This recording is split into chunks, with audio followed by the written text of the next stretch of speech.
Okay. Okay, and then I'm going to start the broadcast. In listen-only mode. Okay, I'm going to hit the star one so they can hear us all. Welcome, everyone. This is Linda Donnelly with HigherGround. We will be starting the webinar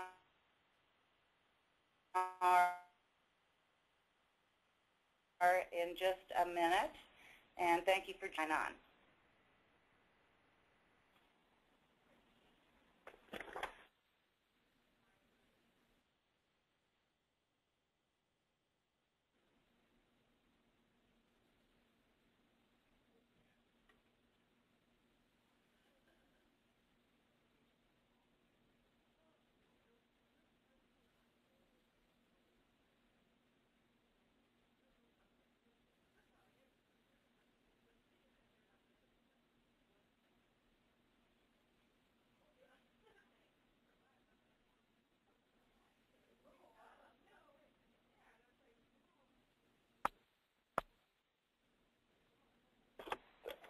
Okay, Heather?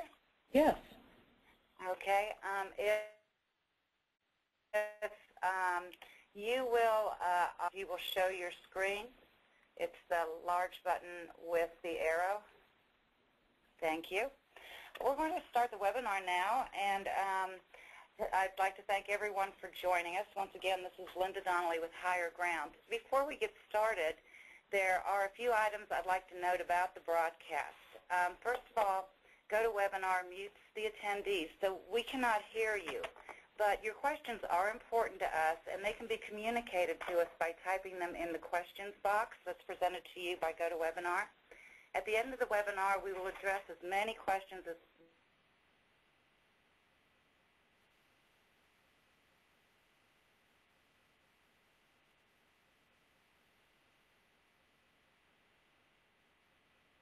we have time for.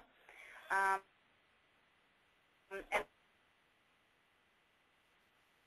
then to talk about the Minneapolis bridge collapse. HigherGround has been providing its call recording solution to emergency responder environments since the mid-1990s. We did get our start in the 1970s as a telecom consulting company, but our success recently has been with Capture 911 and Quality 911, which are being used by over 1,000 PSAPs and security and call centers within the United States. In addition, HigherGround's instant retrieval software is a proven industry standard for call recording and used as an OEM product in consoles produced by several industry leaders such as Solacom, Plant CML, and Interact. We have strong technology partnerships with companies like AT&T, Avaya, Cisco, IBM, Microsoft, Motorola, Nortel, and many more. This case study is presented by Heather Hunt, who is the director of the Minneapolis Emergency Communications Center.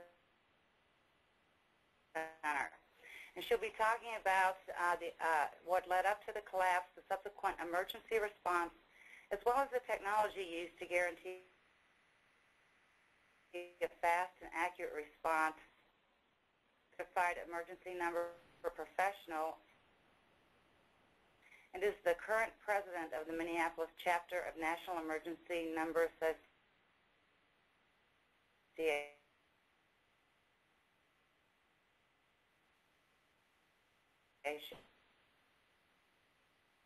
To present this situation, and we'll just go right into my presentation. It should last about 50 minutes, give or take, and we'll answer some questions at the end.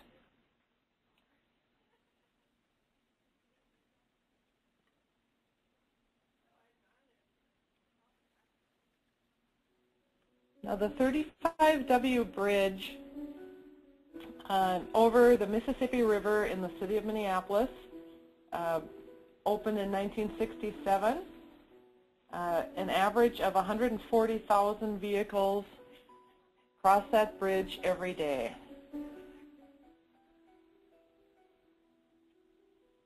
Just a few notes here. Rated in recent years as structurally deficient but not in an immediate need of replacement was somewhat of a prophetic description.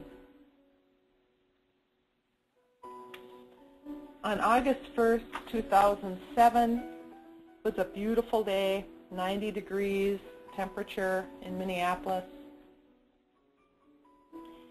And the focus of this presentation is to bring you the sights and sounds of a very unlikely major incident. As Senator Amy Klobuchar said on August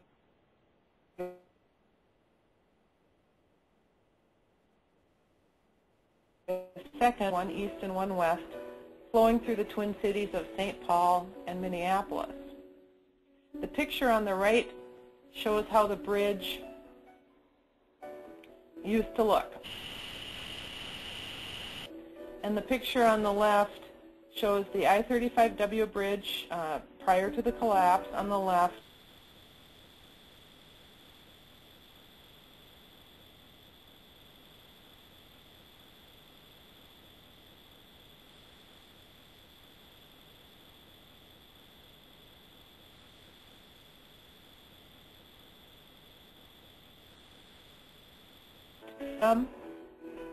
It was a warm, clear summer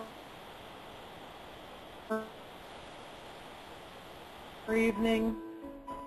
Beautiful wind game had just started in the Metrodome, which is a half-mile away from the bridge. And maintenance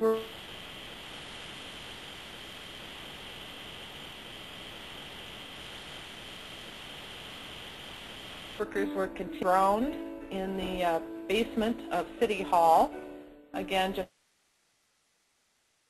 a few blocks from the bridge location.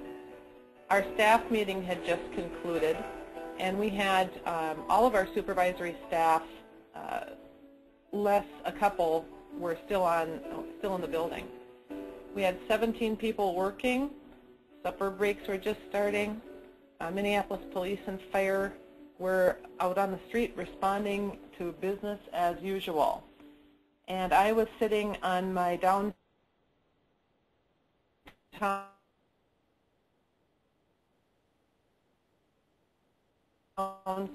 incident occurred.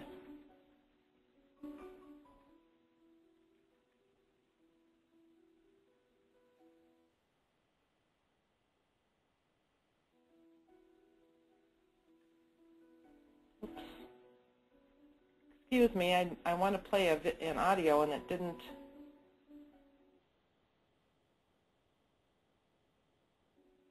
Play, but you can see this was a footage from a Corps of Engineers, U.S. Army Corps of Engineers facility.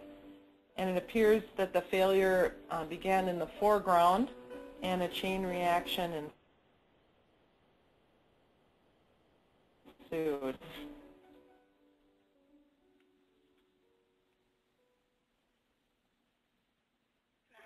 The bridge collapsed. Where at? Minneapolis and fire people are all over the place. Fire and okay. Where is that?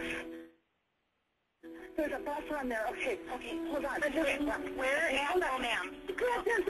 Ma'am, I need to know where. Give me a cross street, okay? Give me a cross street to the bridge.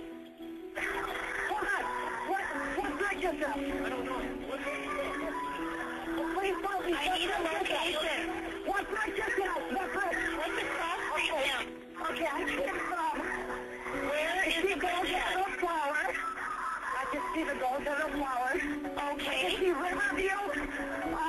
What do you have the here? Can you hold? Everything you got, the whole bridge over the river fell down. There's cars all over the place. Okay, where, sir? I want to say, 35W over the Mississippi, down by the U. What road is that? Road.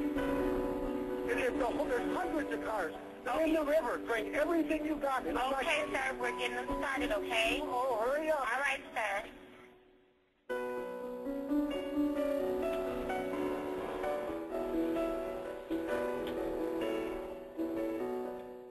Minneapolis 911, is this an emergency? Yes, it's the water in the Mississippi River, the 35W. The bridge has just fallen into the water. 35W going north over the Mississippi River has just fallen into the water. We've lost all the sections across the river. All the entire bridge, and cars falling there as well? As far as I know, there are cars there as well. This is huge. Okay. Absolutely huge. Okay, we'll get them on the way, man. We're getting about 100 calls here, so we'll get them on the way. Okay, thank you. We did get 500 calls in the first 2 hours of this incident. You can see the collapsed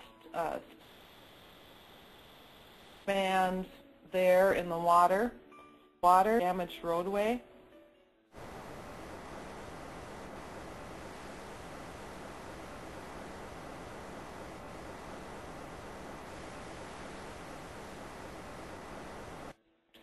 The bus, for injuries from the children or the bus driver, they were all able to get off safely.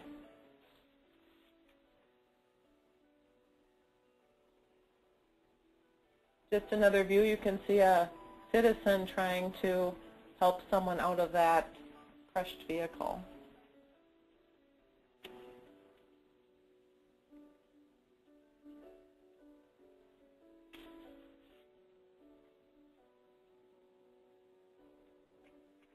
Minneapolis 911. Hi. There's the bridge, like, there. Yeah, we've got a house on the way. Can you just stay there where you're at? Are you safe right now? I'm safe, ma'am. Okay.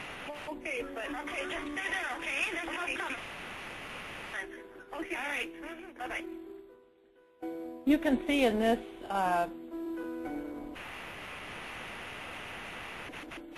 slide the bridge collapsed and got out of her car, and then she was struck and killed by this sign when it fell.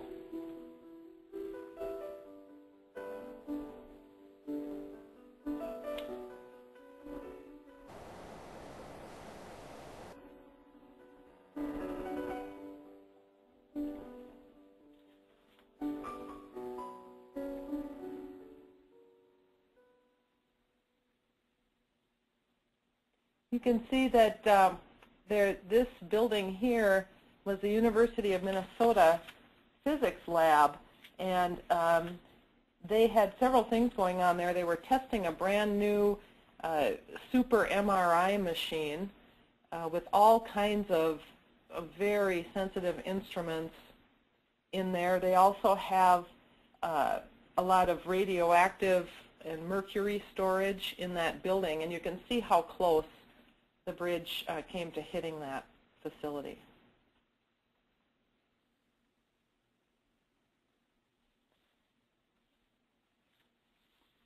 One of the things that we've said about this incident is that though 13 people did lose their lives, which was extremely tragic, it wasn't a disaster because there were many, many factors and luck, if you will, in making sure that the fatalities were not worse. And we'll talk about that a little bit further in the presentation.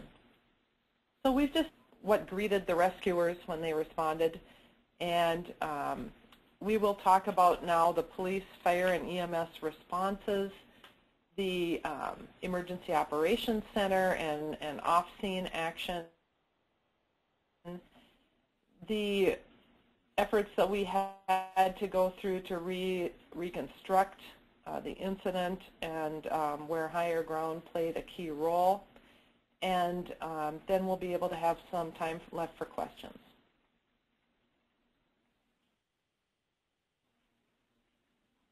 Was received. By 6:11, the first emergency units arrived on the scene.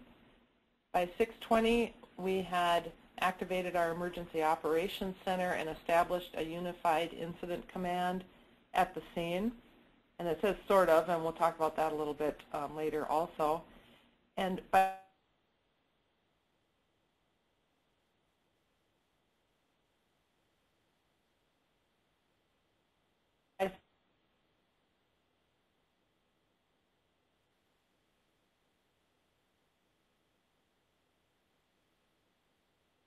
7:55 p.m., all recovery was very short.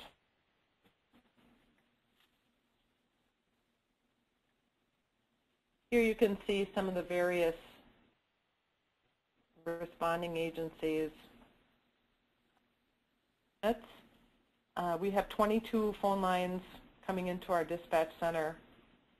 They did get jammed briefly,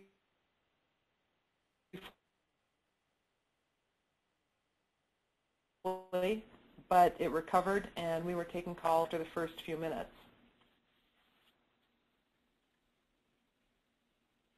It was an extremely hazardous scene. You can see that I don't know if that's a rope or an electrical. People are very near the water with protective equipment, and firefighters and cops, they're going to do what they do when they arrive at a scene. They're going to try to save people, and regardless of whether it's hazardous to them or not. But we had all of this rebar, and when they arrived at the scene and for hours afterwards, the debris and the metal shifting. You could hear the metal groaning and bolts popping, and so it was extremely dangerous. You can see management final exam. It had firefighting, it had water rescue, it had elements of a crime scene, and it really taxed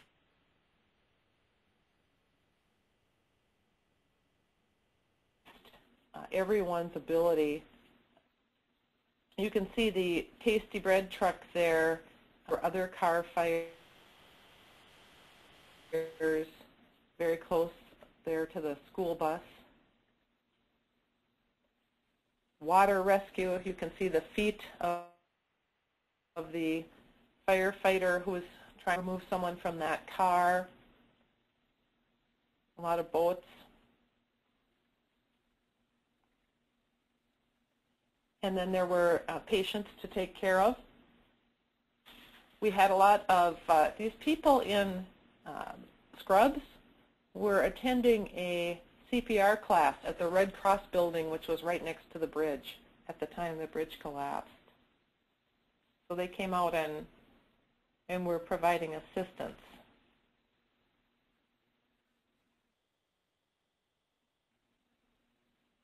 Another view of police officers there on the center. The bridge had three parts. The center span really just pancaked down, and because of that, most vehicles were intact. There were few serious injuries.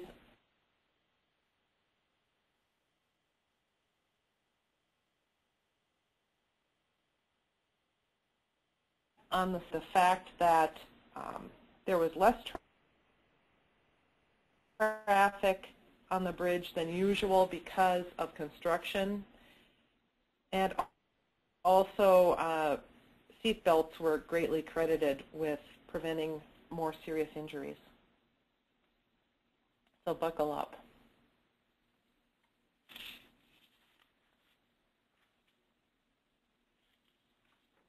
And here's just an example of what the police were doing when they first got there, and how, look at that tanker on its side, and who knows, gasoline pouring out of there or whatever. Very, very hazardous scene.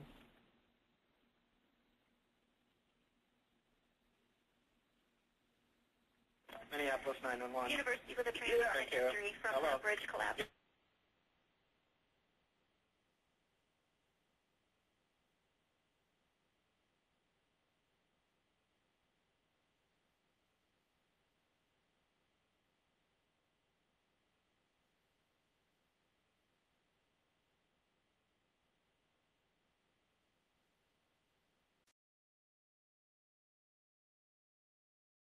And It's a black sod. Okay. And, all right. Pretty current. And how old are you? Can you tell me? I'm 24. Okay. And you said you have back pain? Yeah, I have back pain. Okay. All right. I'm going to get some help started to you. Can I get your name, please? David Brown. And, David, what's your cell phone number?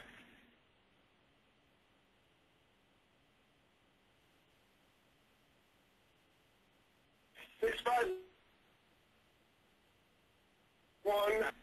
For the construction that was underway. The north end of the bridge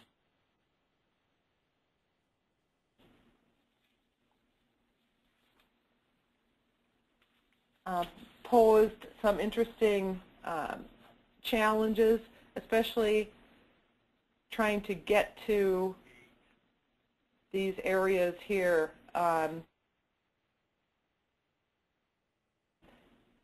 Rescuers had to take to get down into this area so that they could rescue people. You can see the train with the rail cars that are crushed under there. We weren't sure what that was, and there again there was a threat of hazardous materials incident. Initially, some patients were carried on backboards and passed down ladders because of acts, which is both a help and a hindrance at times. It was difficult to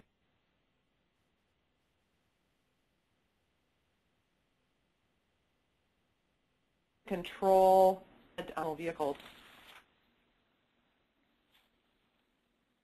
There again, you can see the rail cars that were crushed. Here are some tanker cars and bulk cargo cars.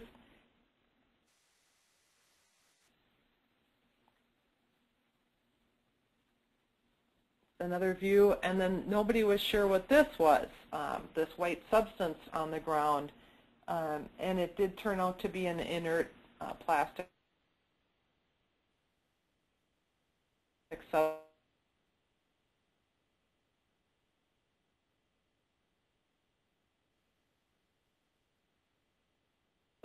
So, top of everything else here.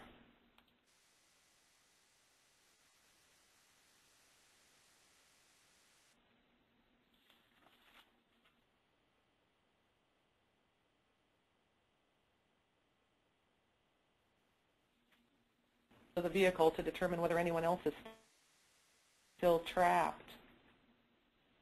You know, at first it was quite a chaotic scene.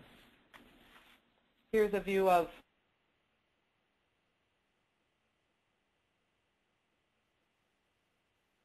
a couple pickup trucks.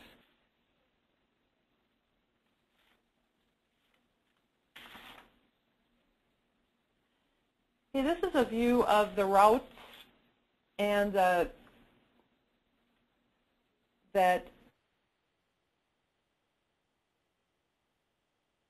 could be traveled to reach the scene. It was very difficult to get access. Still needed a ladder from where the X is to remove casualties.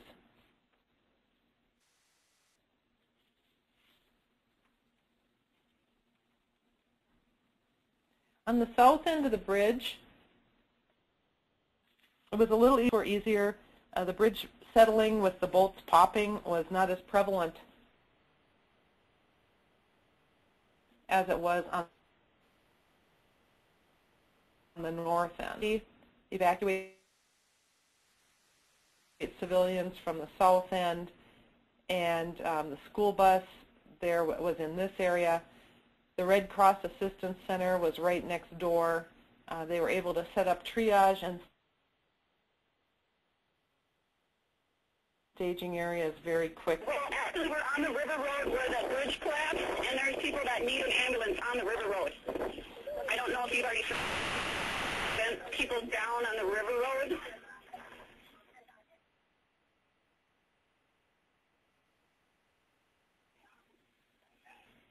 It's down by the Red Cross. It's right underneath where the bridge collapsed. Okay, well, we do have a response headed out within it. Okay.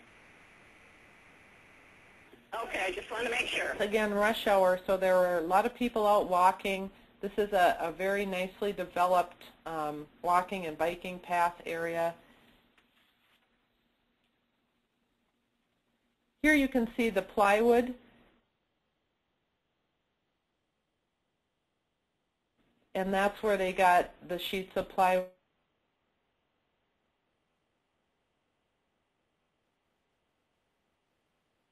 to improvise of.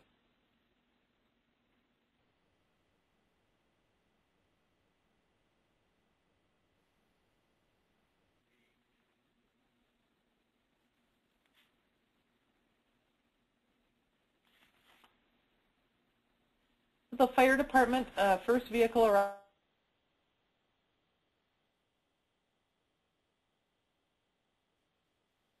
at 6:11 on the 10th Avenue Bridge, and in that earlier slide you saw the 10th Avenue Bridge just to the right of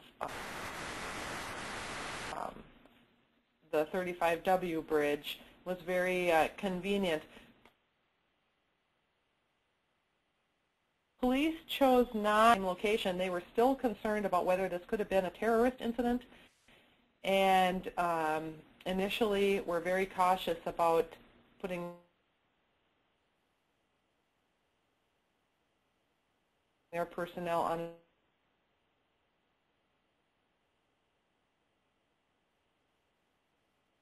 another bridge. They had vehicle fires, as we saw before. There was a threat of hazardous material incident. The EMS response was very, very well done and well coordinated. We have a regional EMS group that trains together, and they all know each other. So when this incident happened, they were able to work extremely well together. Minneapolis 911. I'm not bad. I'm in the middle of the river, though. You're in the middle of the river? Are you in a car? Yeah, no, I'm out of the car. Okay. Are you floating in the river then? No, I'm on like a little island part in the middle. There's a lot of people here, too, and I think there could be people trapped in cars is what I'm really worried about. Yeah, we have help on the way. Have they gotten there yet? I haven't seen it. Please, the ambulance are all on the way. I will let them know. How many people are on the island with you? It's just me and another guy right now, but there's a few separate parts. There's at least 20 people, 25 people here. Okay, I will let them know. They're on the way to help you guys, okay? Sir? Yes. What's your cell phone number there? It's 801, area code 472-6652. I just got off an airplane. Okay, and what touched? I touched the plane. Anyway, I'm sorry. Okay, where are you hurt at? It's just my hands bleeding a little bit. How about the guy with you? The man said he just got off a plane. He just had flown in and was on his way to his hotel when the bridge collapsed.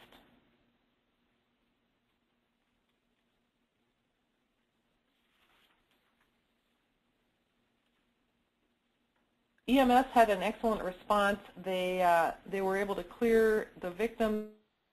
They took 100 patients were treated in 24 hours.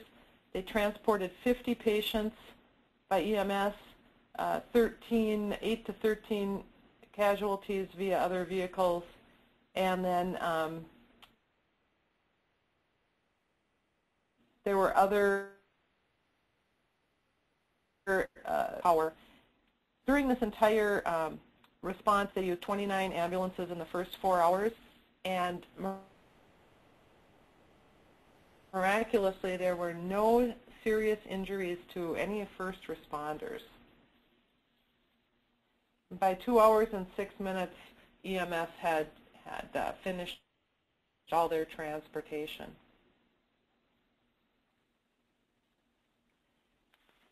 You probably heard in some of the phone calls that the help was needed, or they were unclear on the location and the magnitude of the incident, and this was certainly true.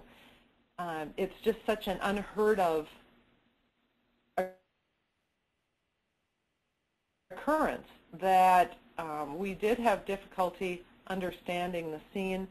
In our 911 center, we have had no television or any way to see the outside world. We're located underground, and so we were not privy to the television coverage, which was almost instantaneous from the news outlets here and their helicopters. And so initially,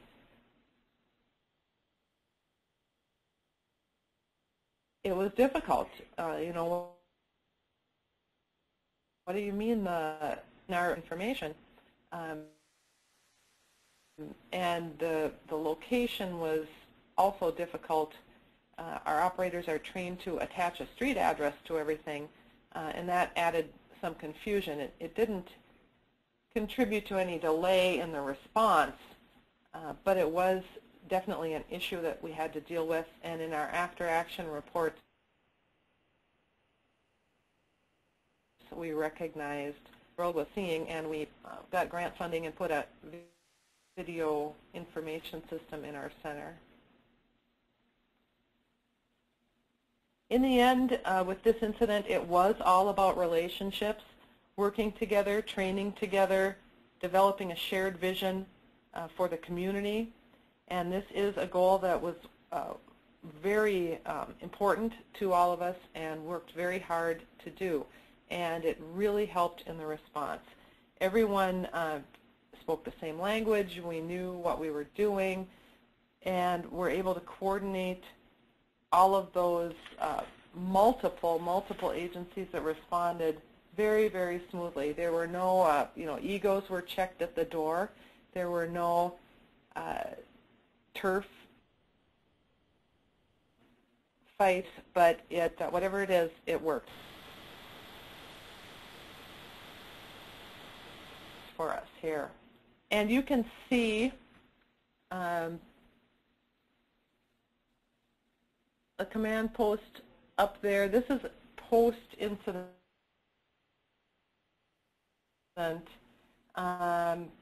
We're going to show you next the police response. We're going to just get in there and do what they do.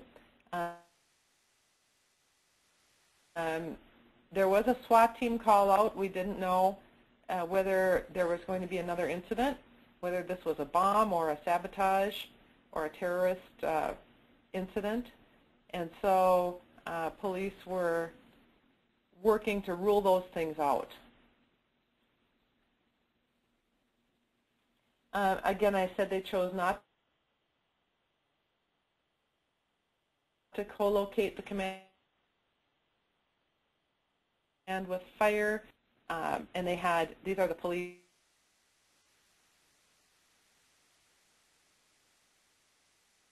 You can see police on the scene, and they also had a command post.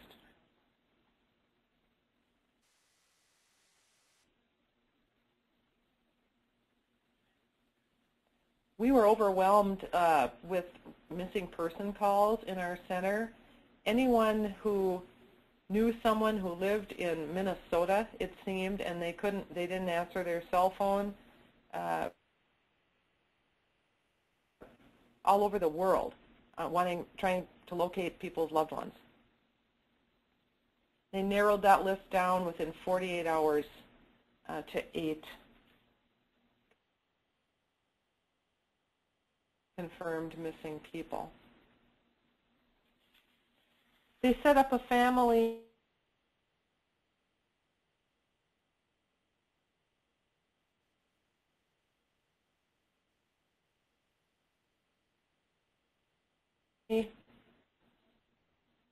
that was done by the health department, and it was very, very good from. Just a few more views of the FBI, and you can see this is on a neighboring bridge. A lot of onlookers were gathering.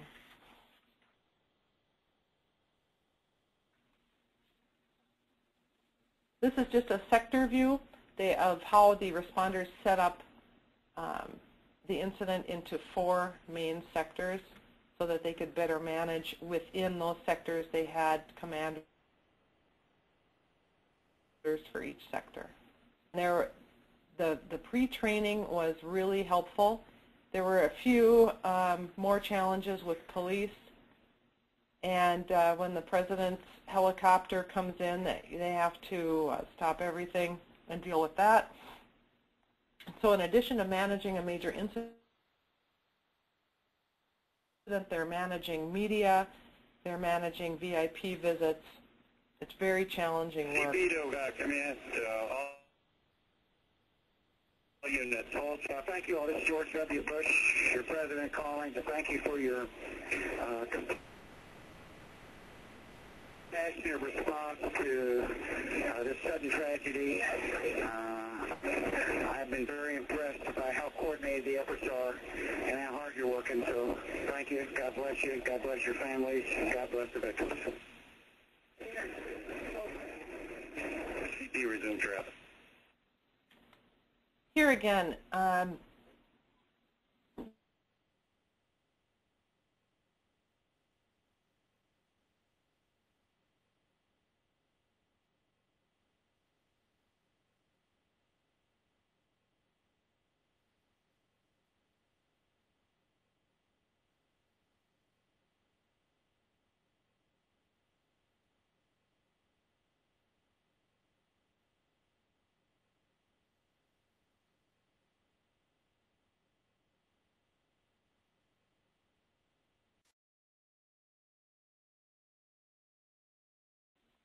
in our 911 center, that there is one of our operators at her workstation. Our 911 call volume more than tripled. We got 505 bridge collapse calls in the first 2 hours of the incident, but only 51 of those were from people at the scene. The rest of the calls were people wondering about what was going on and news media. We also have a 311 call center here in Minneapolis, and they worked with us and extended their hours and stayed open over the weekend, and they handled a lot of information from family members and so forth. Just another view of our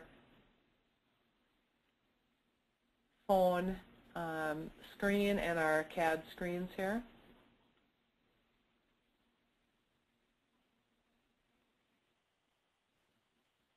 Here again, our radio system, which is a statewide system, really performed beautifully. There were hundreds of talk groups, 100,000 transactions on the radio, and there were no busies experienced by anyone. We did have some problems with cell phone calls because of the high volume. There were portable cell phone towers brought to the scene, but that took a while.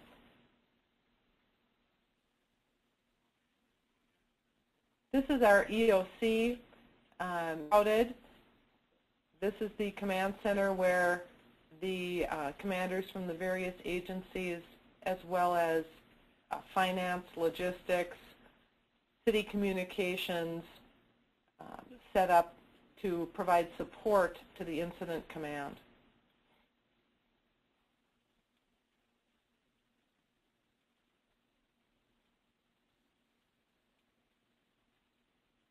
Just another view of the EOC. After the many factors that helped with that, you can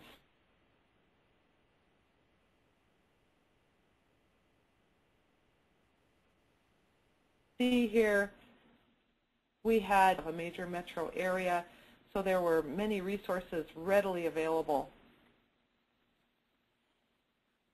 And as the St. Paul Pioneer Press said, Minnesota passed the test. I'll briefly talk about a little bit about the after-action reports. FEMA came in and did a very thorough review we had to reconstruct all our phone and radio communications.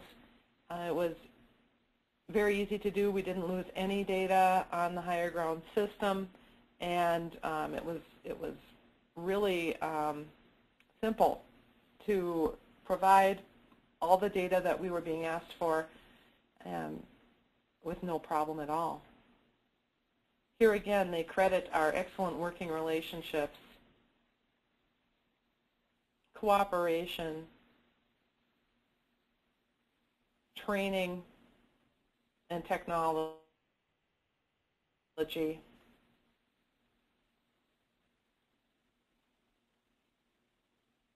Rapid response.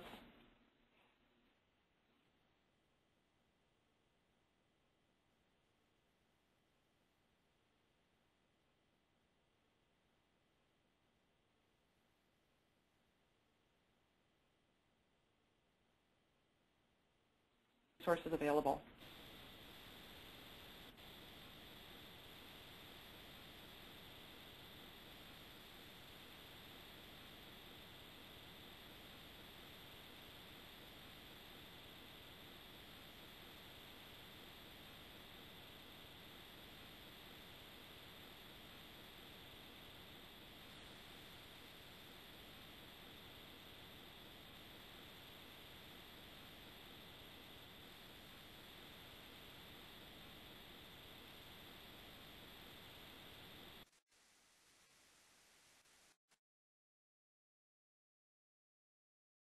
When 911 was overwhelmed with calls for assistance, so the activation as quickly as we would have wanted to. This is more of an emergency preparedness issue. But these are minor considering the event.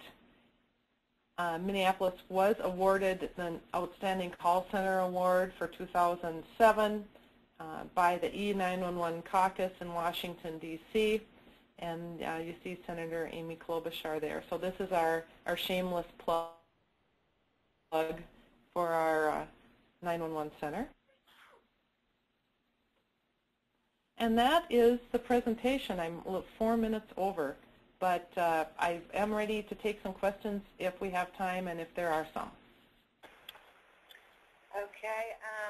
As I had mentioned to everyone before the webinar, we can't hear you, but you do have a questions box if you would like to submit any questions, and we'll give you a minute or so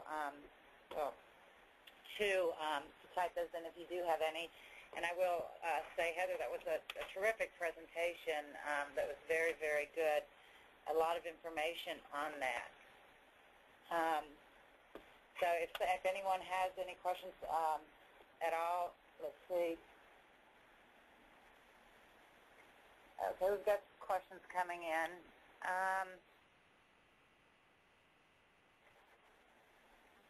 Had you recent ed system before the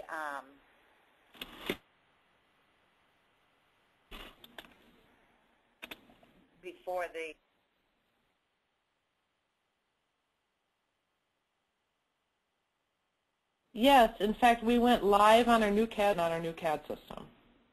Okay, and what brought the bridge down? Did they ever determine that? I believe I think there's still litigation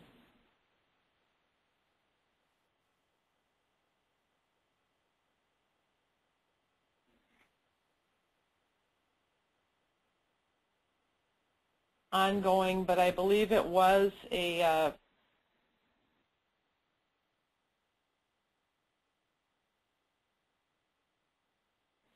or if you want to address a couple more, what like top 1, 2, or 3 things would you recommend to a 911 agency to be aware of to make sure it's implemented? We had actually, in preparation and configuration of our new CAD system, we had actually built a response for a bridge because we had so many bridges, we knew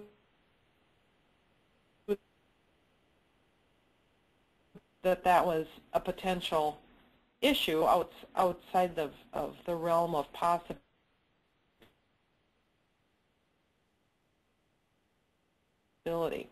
So what I don't think that it cannot happen, because anything can happen. And one of the things that more on recognizing and assessing a report and being able to be more agile in understanding what's happened and responding to it. So I think, you know, pick the worst case scenario.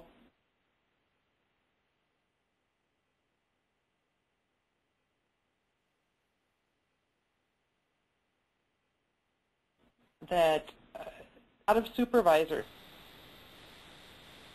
here, and which was great, but we hadn't really worked out an internal incident command system for a large-scale incident for the 911.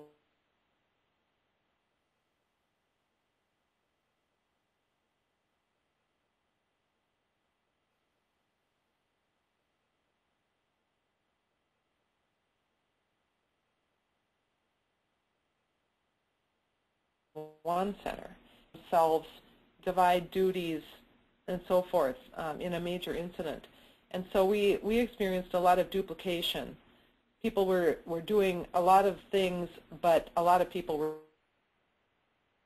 doing the things. And now we have an incident command structure where if we get a major incident and the senior supervisor is going to take command and become the incident commander, and then they're going to divide duties to the remaining personnel. Okay. Another question.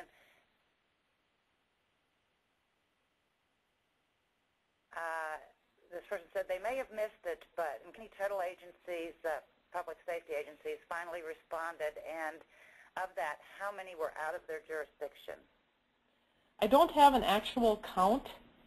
I believe that it was in the 80 or so area, and if whoever asked that question needs that information, I can get it and email it, so feel free to leave your email. We did have, there was no actual request. There was a misinterpretation of a radio transmission where a fire chief said, send everything you've got, and anyone listening in the entire state of Minnesota on the statewide radio system took that to mean we better go. And so there was a lot of self-dispatched help, which makes it difficult in a large incident. And here again, that they weren't needed. Once the initial casualties were removed, then it really became a search and rescue. And we did use Navy divers and a number of Water Patrol from county sheriff departments, but that was afterwards. The initial influx was good intended self-dispatched agencies. Okay. Another question. Which radio consoles are you using in your dispatch center? We have the Motorola Centricom Gold Elite consoles. Okay.